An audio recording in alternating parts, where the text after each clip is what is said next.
It's going to be good. Well, let me. I mean, you Yes, talk good. about websites, and there's one thing which we haven't touched on, just very briefly, because you've been a pioneer in your stage. We've talked about your relationship with Barbara Cartland, doing the first book publisher online, and the tremendous success there. The other great success you had was buyhere.com.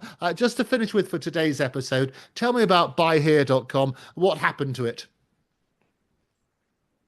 Okay, well, buyhere.com I started in 1996 as the world's first music download site.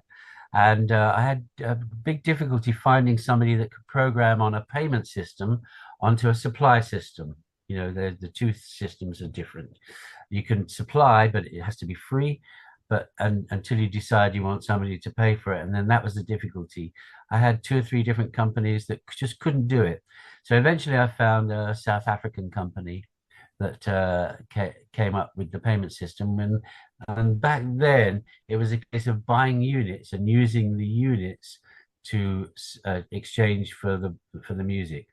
And I went around all the record companies and I picked up the rights to a lot of them because they didn't even understand what streaming and downloading was. You know, a lot of the big ones just told me to go away. So I picked up a lot of the independents, and then I had a team of youngsters um, in a studio